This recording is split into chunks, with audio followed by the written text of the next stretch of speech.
Assalamualaikum warahmatullahi wabarakatuh. Perkenalkan, nama saya Desi Rafliani, NIM 2417099 dari PMTK 8C. Baiklah, saya akan mempresentasikan tugas kewirausahaan saya, yaitu tentang bisnis plan.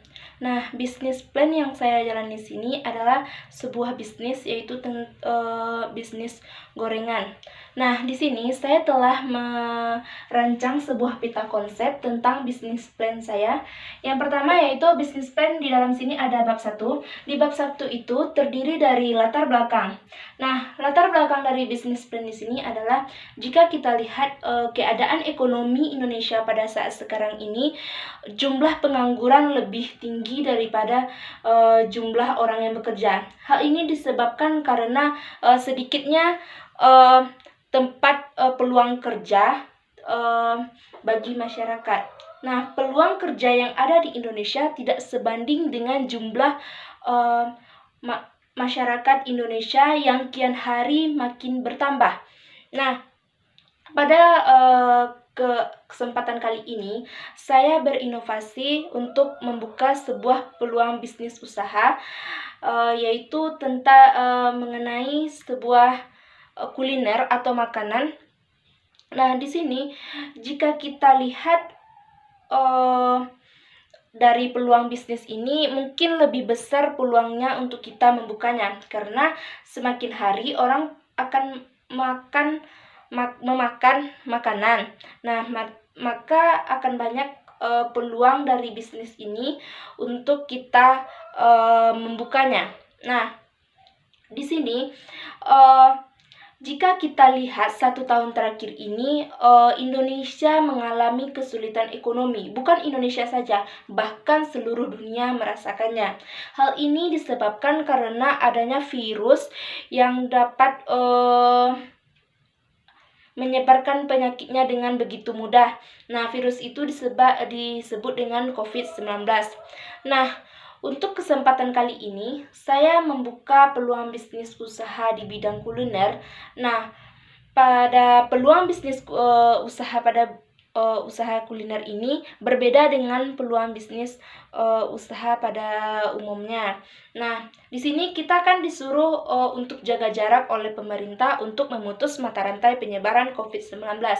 Nah, di sini saya akan membuka sebuah produk kuliner. Di sini saya juga akan melayani pemesanan secara online. Nah, nanti saya akan mengantarkan barang itu kepada pemesan secara langsung dengan tetap memperhatikan protokol kesehatan dari pemerintah.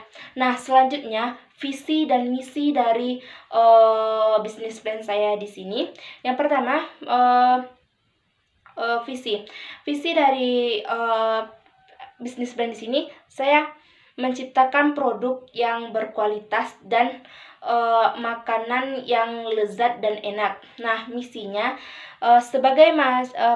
misinya yang pertama yaitu menciptakan produk yang berkualitas.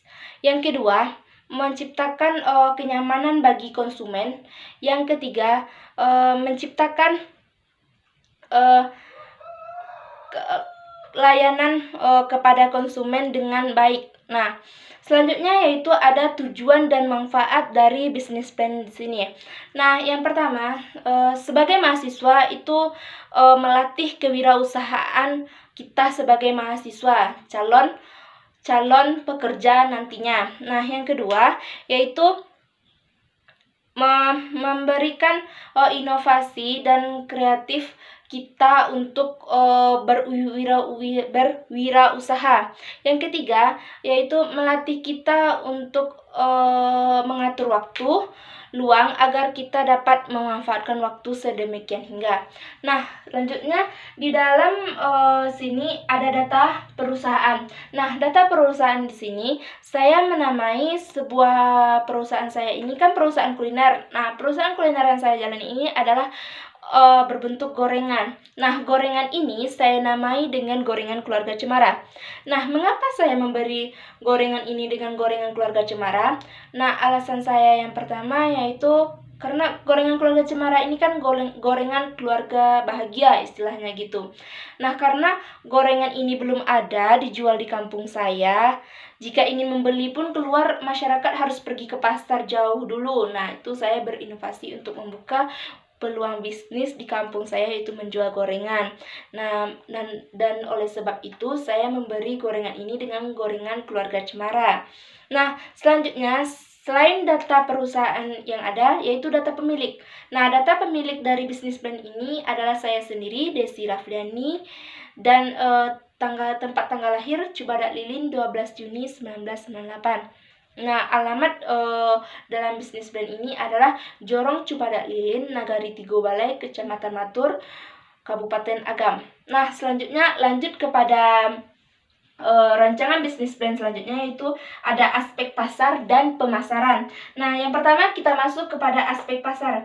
Nah, gambaran umum pasar. Nah, gambaran umum dari pasar ini, saya akan menjual produk saya ini di dekat SD, karena kebetulan di dekat sana itu lingkungan masyarakatnya rame dan dekat dengan lapangan bola juga ya.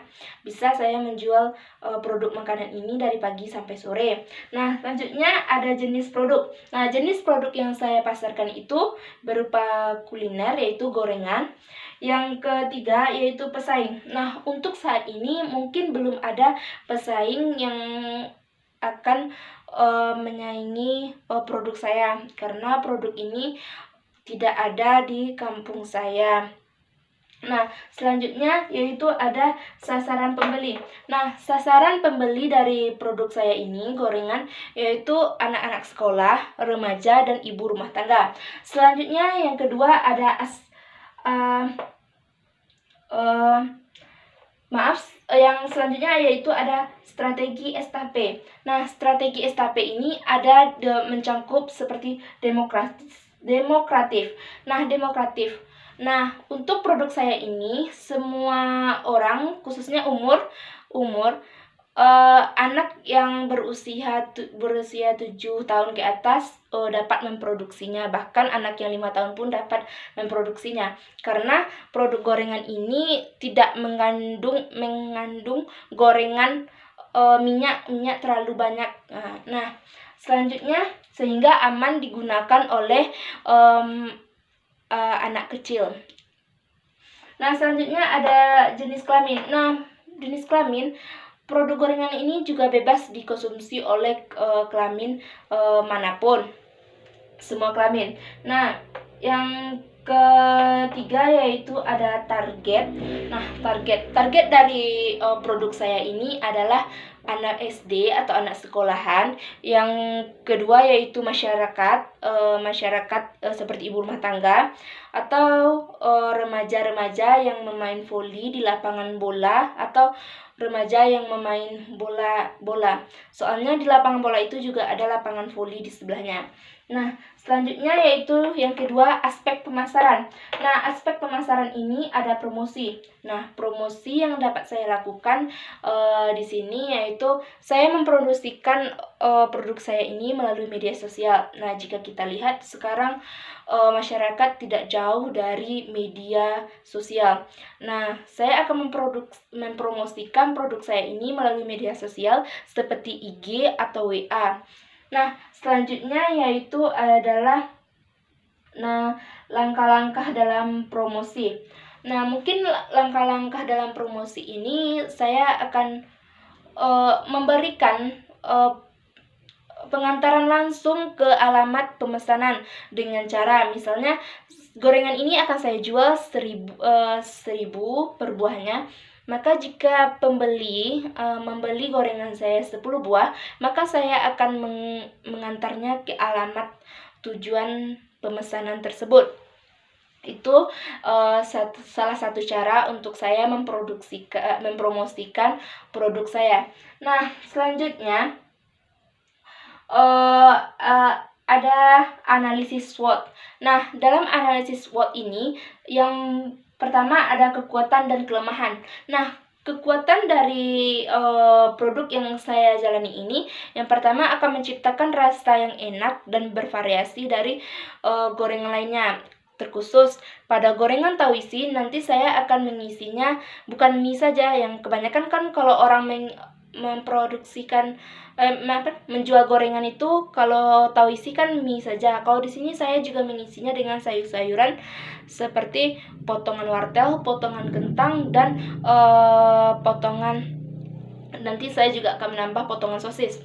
Nah, selanjutnya di sini ada peluang. Nah, peluang di sini ada selera, maka selera yang saya ciptakan untuk konsumen atau pembeli saya, nantinya saya akan menciptakan selera yang bervariasi. Maksudnya di sini saya akan seperti tahu isi tadi, saya akan mengisinya dengan bermacam-macam isian. Nah, kebanyakan kalau orang menjual tahu isi itu kan isinya hanya mie. Kalau di sini saya juga akan mengisinya dengan sayur-sayuran, sehingga akan bisa dimakan juga dimakan oleh anak kecil.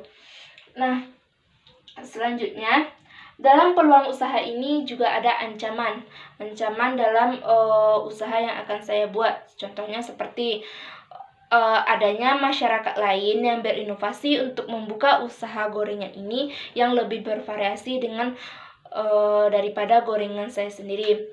Nah, selanjutnya ada analisis 4P, yaitu promosi. Yang pertama itu produk harga jual. Nah, di sini saya akan menjual produk saya 1.000 per buahnya. Nah, yang kedua ada promosi pemasaran. Nah, promosi pemasaran ini yang seperti yang telah saya sebutkan sebelumnya, jika pembeli, saya akan memesankannya secara online. Nah, jika pembeli membelinya 10.000, maka saya akan mengantarkan langsung ke alamat tujuan tanpa meminta uang transportasinya, uang tambahannya. Nah, jika pembeli membelinya langsung ke tempat saya, maka saya akan melebihkan 2. Nah, jika dia membeli 10 buah, maka dia akan dapat gorengan 12 buah sebagai harga promosi dari produk saya. Nah, selanjutnya yang ketiga ada bab 3, yaitu ada aspek produksi. Nah, di aspek produksi ini yang pertama yaitu ada deskripsi produk. Nah, di deskripsi produk ini yaitu produk yang saya buat ini adalah gorengan keluarga cemara. Nah, gorengan keluarga cemara ini akan saya buat bervariasi dan memiliki cita rasa yang enak dan berbeda dengan cita rasa gorengan pada umumnya. Nah, kemudian letak penjualan produk ini juga strategis, gorengan ini ya, karena letaknya mudah dijangkau oleh kendaraan umum dan kendaraan pribadi, dan letaknya juga dekat dengan anak sekolah, masyarakat, dan remaja. Nah, selanjutnya yaitu ada jenis produk. Nah, jenis produk yang saya buat di sini kan sebuah gorengan. Nah, gorengan itu ada bakwan, tahu isi, terus goreng pisang, dan goreng ubi. Nah, goreng ubi ini juga bisa dinikmati oleh masyarakat yang umurnya lansia, yang masih giginya yang nggak ada lagi. Nah, jadi bisa dikonsumsi oleh orang yang telah tua, gitu ya. Nah, selanjutnya, nah yang ketiga yaitu kualitas produk. Nah, saya sebagai penjual, saya juga memperhatikan kualitas dari produk saya. Nah, saya akan memakai bahan-bahan alami sehingga produk yang saya jual ini dapat bergizi. Nah, sehingga orang yang memakannya pun dapat mendapatkan gizi. Dan saya juga menggunakan bahan-bahan alami dalam pembuatannya. Selanjutnya yaitu proses pembuatan. Nah, pada proses pembuatan ini yang pertama yaitu pembuatan bakwan. Di sini proses pembuatannya kita saya akan menggambarkannya secara umum dulu ya. Nah, proses pembuatannya itu ada tepung, kemudian ada brokoli hijau atau brokoli, nanti kita iris tipis-tipis, potong kecil-kecil atau dipotong kecil-kecil. Kemudian ada wortel, kita potong-potong juga. Kemudian ada seledri, kita masukkan seledri. Nah, kemudian kita campurkan dan kita masukkan rempah-rempah atau bumbu-bumbu untuk pembuatan bakwan ini. Nah, kemudian kita aduk dengan air secukupnya. Nah, untuk penggorengannya, di sini kita bakwan ini saat penggorengan kita ada yang pakai udang dan ada yang tidak. Karena nanti selera masyarakat berbeda-beda ya. Ada yang suka udang dan juga ada yang tidak suka udang. Nah, yang kedua yaitu pembuatan perkedel jagung. Nah, perkedel jagung ini kita blender sampai halus, kemudian kita campuri dengan tepung sedikit, dan kita campuri dengan bumbu rempah-rempah dan potongan seledri, dan kemudian goreng. Nah, yang ketiga yaitu ada goreng pisang. Goreng pisang kita iris tipis-tipis, kemudian kita goreng menggunakan tepung, dan kemudian kita masuki sedikit pemanis agar gorengannya jangan terlalu manis, sedikit manis saja. Kemudian kita goreng. Nah, yang keempat yaitu ada goreng ubi. Nah, goreng ubi ini kita potong tipis-tipis, kita bersihkan kulitnya, kemudian kita campuri dengan tepung dan kita goreng. Nah, yang terakhir yaitu ada goreng tahu isi. Nah, pada goreng tahu isi ini kita memberi isiannya, ada isian tahu dan isian sayur-sayuran seperti potongan kentang, wortel, dan sosis. Nah, kemudian kita goreng. Nah, selanjutnya pada bab 5 yaitu ada aspek keuangan. Nah, pada aspek keuangan ini yang ada terbagi dua, yaitu ada kebutuhan modal awal dan bahan baku. Nah, kebutuhan modal awal atau investasi pada bisnis plan ini yaitu seperti bahan-bahan yang akan alat yang kita gunakan saat berwirausaha. Contohnya pada bisnis plan yang saya jalani ini kan membuat gorengan. Nah, maka yang saya butuhkan yaitu kompor, seperti kompor, gas, minyak, kompor, gas, terus wadah atau panci, kemudian pisau sendok gitu. Nah, itu disebut dengan kebutuhan modal awalnya yang digunakan dalam bisnis plan ini. Kemudian ada bahan baku. Nah, bahan baku yang digunakan dalam bisnis plan ini seperti tepung, minyak, daun bawang, terus rempah-rempah yang kita gunakan tadi, kemudian seperti pisang atau ubi yang kita gunakan, kemudian nanti dirinci. Nah, di sini sudah saya rinci dalam laporan bisnis plan saya, keuangan yang dibutuhkan untuk pembuatan bisnis plan ini pada gorengan kita membutuhkan dana sekitaran 250.000 untuk modal awalnya. Nah, kemudian selanjutnya pada bisnis plan ini ada aspek organisasi dan manajemen. Nah, pada aspek organisasi dan manajemen ini ada dua. Yang pertama yaitu ada resiko dan alternatifnya. Nah, resiko dari bisnis plan yang kita jalani ini yang pertama yaitu pesaing. Nah, kemungkinan dalam pembuatan bisnis plan yang kita jalani ini nantinya akan ada masyarakat yang lebih kreatif dan inovatif dari kita untuk membuka gorengan usaha. Nah, kemudian juga ada kemudian risiko yang kedua yaitu daya tahan produk. Produk yang saya buat ini kan sebuah gorengan, maka daya tahannya hanya 1 hari. Jika lewat dari 1 hari, maka makanan itu akan basi. Nah, selanjutnya yaitu alternatif dari aspek organisasi dan manajemen. Yang pertama yaitu pesaing. Nah, untuk pesaing ini kita harus mampu menciptakan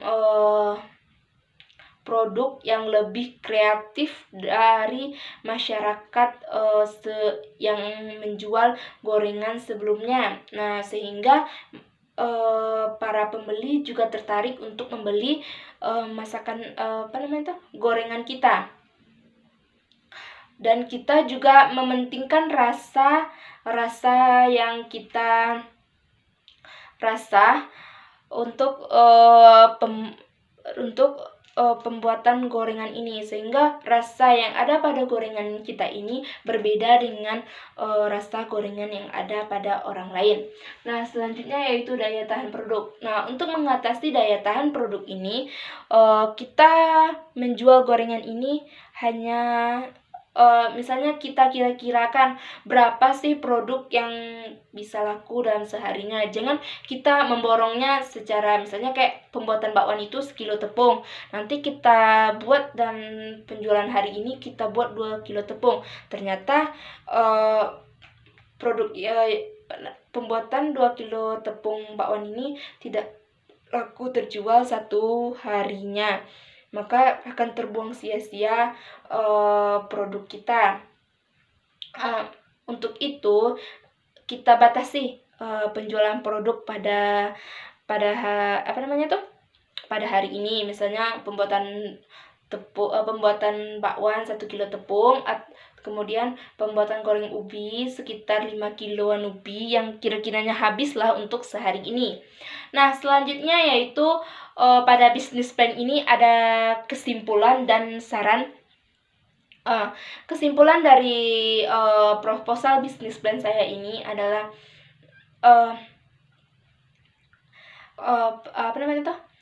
penjualan produk di bidang kuliner atau bisnis plan ini sangat bagus dikembangkan di masa pandemi saat sekarang ini. Mengapa bagusnya? Jika kita lihat di sektor ekonomi Indonesia yang saat ini banyak karyawan yang kena PHK oleh perusahaan. Hal ini disebabkan karena lemahnya perekonomian Indonesia. Nah, oleh sebab itu pembuatan bisnis plan atau peluang usaha atau wirausaha dalam bidang kuliner ini sangat bagus kita jadikan sebuah perekonomian Indonesia untuk mendapatkan penghasilannya. Nah, oleh sebab itu kita juga harus mampu bersaing di dalam dunia kuliner dengan orang-orang lainnya. Nah, selanjutnya saran. Nah, saran dari proposal bisnis plan saya di sini adalah sebagai wirausaha muda kita harus bisa membuka sebuah peluang usaha yang memungkinkan akan